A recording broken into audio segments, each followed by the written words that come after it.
고양의 벙어리 삼룡이 두 번째입니다. 새댁이 온 뒤에 다른 사람들은 자유로운 안 출입을 금하였으나 벙어리는 마치 개가 마음대로 안에 출입할 수 있는 것 같이 아무 의심 없이 출입할 수가 있었다. 하루는 어린 주인이 먹지 않던 술이 잔뜩 취하여 무지한 놈에게 맞아서 길에 자빠진 것을 업어다가 안으로 들여다 누인 일이 있었다. 그때 아무도 안에 있지 않고 다만 새색시 혼자 방에서 바느질을 하고 있다가 이 꼴을 보고 벙어리의 충성된 마음이 고마워서 그 후에 쓰던 비단 헝겊 조각으로 부시쌈찌 하나를 만들어준 일이 있었다. 이것이 새서방님의 눈에 띄었다. 그래서 색시는 어떤 날 밤 자던 몸으로 마당 복판에 머리를 푼 채 내동댕이가 쳐졌다. 그리고 온몸에 피가 맺히도록 얻어맞았다. 이것을 본 벙어리는 또다시 의분의 마음이 뻗어올라왔다. 그래서 미친 사자와 같이 뛰어들어가 새서방님을 내어 던지고 새색 씨를 둘러 메었다. 그리고 나는 수리와 같이 바깥사랑 주인 영감 있는 곳으로 뛰어가 그 앞에 내려놓고 손짓과 몸짓을 10번 20번 거부하며 하소연하였다. 그 이튿날 아침에 그는 주인 새서방님에게 물풀에로 얼굴을 몹시 얻어맞아서 한쪽 뺨이 눈을 얼려서 피가 나고 주먹같이 부었다. 그 때릴 적에 새서방의 입에서 나오는 말은 이 흉측한 벙어리 같으니 내 옆에 날 건드려 하고 부시쌈치를 빼앗아 갈갈이 찢어 뒷간에 던졌다. 그러고 이놈아 인제는 주인도 몰라보고 막 친다. 이런 것은 죽어야 해. 하고 채찍으로 그의 뒷덜미를 갈려서 그 자리에 쓰러지게 하였다. 벙어리는 다만 두 손으로 빌 뿐이었다. 말도 못하고 고개를 몇백 번 코가 땅에 닿도록 그저 용서해달라고 빌기만 하였다. 그러나 그의 가슴에는 비로소 숨겨있던 정의감이 머리를 들기 시작하였다. 그런 나쁜 것을 참아가면서도 복받치는 분노를 억제하였다. 그때부터 벙어리는 안방에 들어가지 못하였다. 이 들어가지 못하는 것이 더욱 벙어리로 하여금 궁금증이 나게 하였다. 그 궁금증이라는 것이 묘하게 빛이 변하여 주인 아씨를 배웁고 싶은 심정으로 변하였다. 배웁지 못함으로 가슴이 타올랐다. 몹시 애상의 정서가 그의 가슴을 저리게 하였다. 한 번이라도 아씨를 배울 수가 있으면 하는 마음이 나더니 그의 마음의 넋은 느끼기를 시작하였다. 센티멘털한 가운데에서 느끼는 그 무슨 정서는 그에게 생명 같은 희열을 주었다. 그것과 자기 목숨이라도 바꿀 수 있을 것 같았다. 어떤 때는 그대로 대강이로 담을 뚫고 들어가고 싶도록 주인 아씨를 배우고 싶은 것을 꾹 참을 때도 있었다. 그 후부터 밥을 잘 먹을 수가 없었다. 일도 손에 잡히지 않았다. 틈만 있으면 안으로 들어가고 싶었다. 주인이 전보다 많이 밥과 음식을 주고 더 편하게 하여 주었으나 그것이 싫었다. 그는 밤에 잠을 자지 않고 집 가장자리로 돌아다녔다. 하루는 주인 새서방님이 술이 취하여 들어오더니 집안이 수선수선하여짐에 계집하인이 약을 사러 갔다 들어오는 것을 보고 그 계집하인을 붙잡았다. 그리고 무엇이냐고 물었다. 계집하인은 한 주먹을 뒤통수에 대고 얼굴을 쓰다듬으며 둘째 손가락을 내밀었다. 그것은 그 집 주인은 엄지손가락이요 둘째 손가락은 새서방님이라는 뜻이요 주먹을 뒤통수에 대는 것은 옆에내라는 뜻이요 얼굴을 문지르는 것은 예쁘다는 뜻으로 벙어리에게 쓰는 암호다.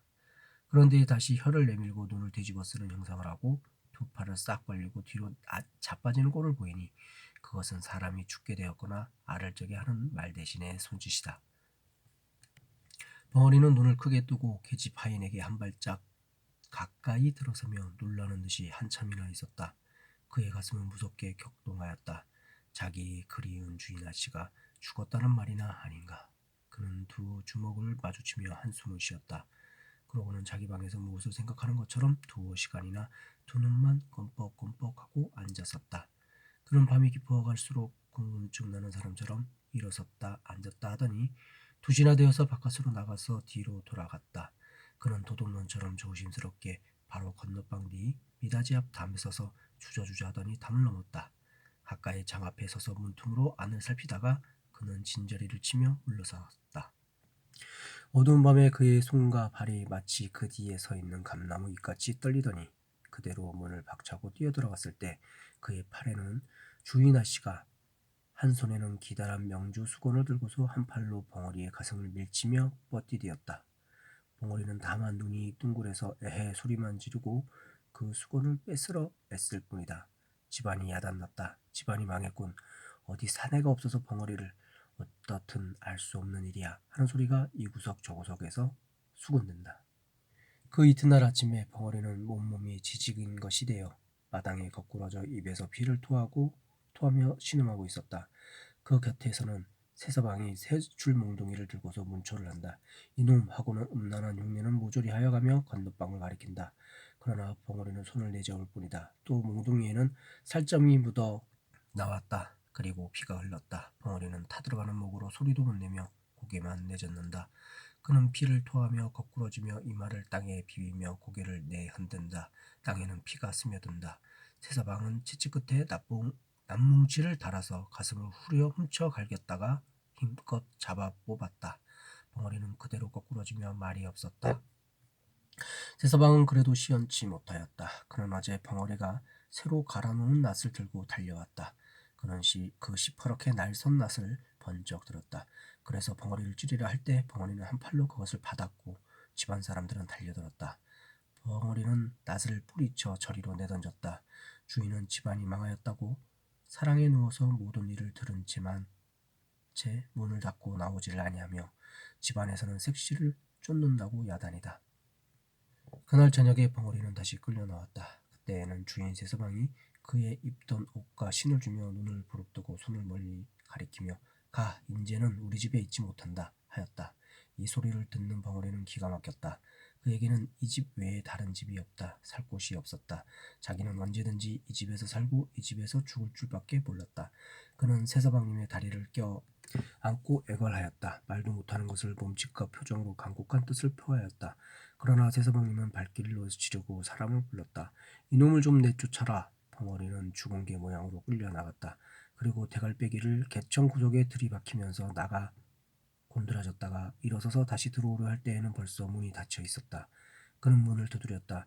그의 마음으로는 주인 영감을 찾았으나 부를 수가 없었다. 그가 날마다 열고 날마다 닫던 문이 자기가 지금은 열려고 하나 자기를 내어 쫓고 열리질 않는다. 자기가 건사하고 자기가 거두던 모든 것이 오늘에는 자기의 말을 듣지 않는다. 어려서부터 지금까지 모든 정성과 힘과 뜻을 다하여 충성스럽게 일한 값이 오늘에는 이것이다. 그는 비로소 믿고 바라던 모든 것이 자기의 원수란 것을 알았다. 그는 모든 것을 없애버리고 자기도 또한 없어지는 것이 나은 것을 알았다.